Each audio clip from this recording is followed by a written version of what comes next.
One Last Adventure, the making of Stranger Things 5, feels like an apology, and a lot of fans are feeling like they deserve one. But this behind-the-scenes look at what happened with the final season may have just made things a lot worse. We went into production without having a finished script for the finale. Well, pack it up, that's the end of the video.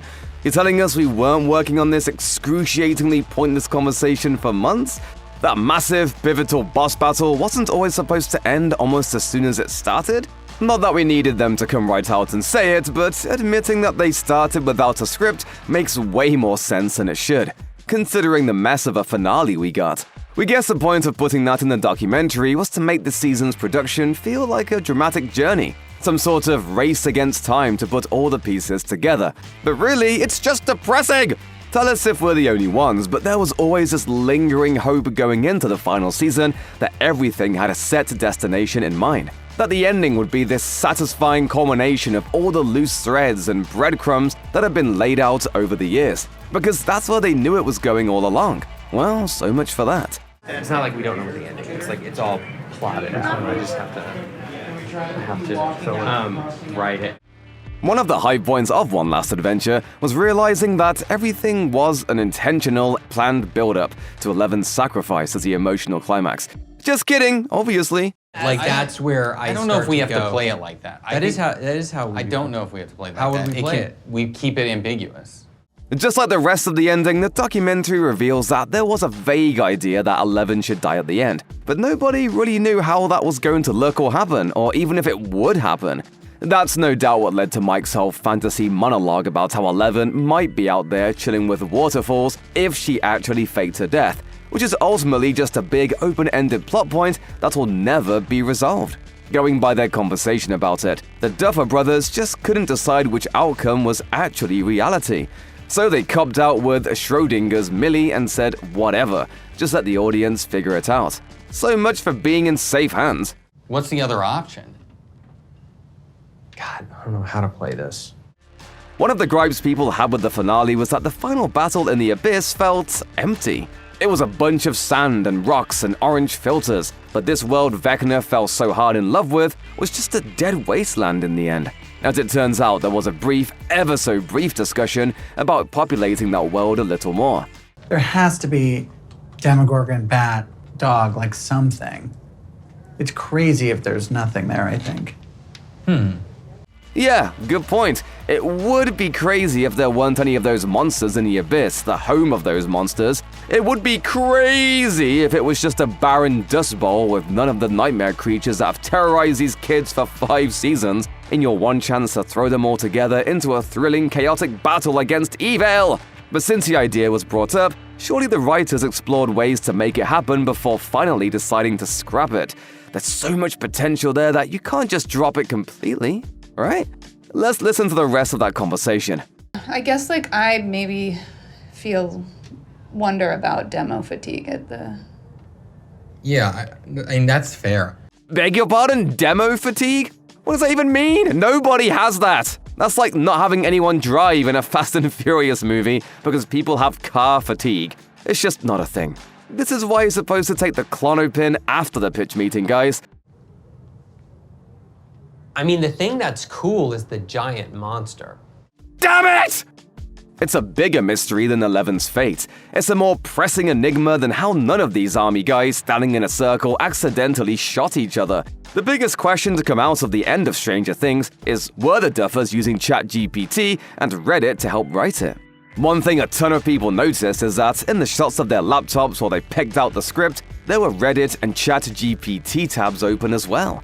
And let's just say nobody was happy at the thought that the Duffers were checking out fan theories on Reddit while coming up with ideas for the ending. Now, we're not saying they did that, and we're definitely not saying that the Duffer Brothers went a step further and used AI to throw out ideas or hone the script in any way, shape, or form.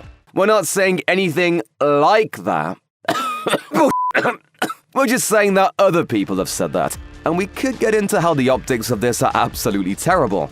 It doesn't help that everyone's already got critiques about the quality of Netflix scripts, with their reported second screen considerations, meaning everything gets explained and explained again, so people who aren't paying attention can still play along. But let's play devil's advocate here. Those tabs could have nothing to do with the script. It did take them 3 years to write this thing after all, so clearly they were doing other things. Just look at that browser. They were also selling things on eBay, canceling their Netflix subscription, watching Looper's glowing review of the finale on YouTube, and checking Zillow for new homes to buy after making millions on Stranger Things. These brothers are busy! You know what, we'll go a step further and say you're all wrong and they definitely didn't get AI to help with the script, because even something as silly as ChatGPT would have had the sense to put demogorgons in the finale. Yeah, I mean, that's fair. Stranger Things has always soared on this elusive thing people call the Duffer Brothers' vision. We are here to execute Matt and Ross's vision. What he did is he goes, I trust you and I trust your vision. Like maestros, they've composed a visual orchestra of emotion, action, and thrills for 10 years, following that flawless vision from beginning to end. We've watched beloved characters grow, cheered as they overcame impossible odds, and wiped away tears as Bobs got swarmed by demogorgons. And they've done it all by writing scripts that, if not for laptops, would 100% be written in crayon. Did any of you guys pause on the scripts they were writing? Here's one exciting plot beat. Max, Elle, Carly race through Vecna's mind. Take shortcuts. It's a race! This way!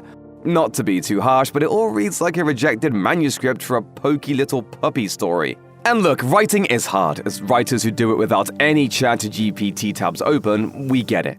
We were just a little surprised that this intimate behind-the-scenes glimpse into the vision that's enthralled millions boils down to, "Won't stop moving! That was f***ing close!" Okay, enough ragging on the scripts. It's just a TV show, it doesn't matter. But hypothetically, if someone were to make such a TV show that ran for 5 seasons and relied on multiple interlinking plot points, you would think that someone would also, rewatch that TV show at least once, just to make sure everything ties together. Shoot, at the very least, pay someone to watch the earlier seasons and take notes. But man, those episodes are long. Ain't nobody got time for that. As a result, this season was a mess. From the looks of it, everyone involved was just trying to make it end as fast as possible.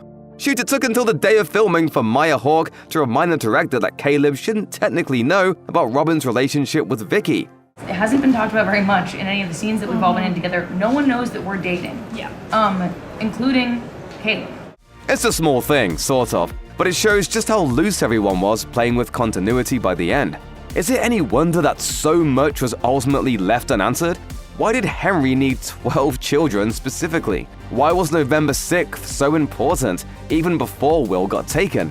How did Hopper and Nancy not get arrested for killing dozens of soldiers? Why did they hire Linda Hamilton and then not have her really do anything? The takeaway we got from One Last Adventure is that the Duffers don't know the answers to any of those questions, so deal with them.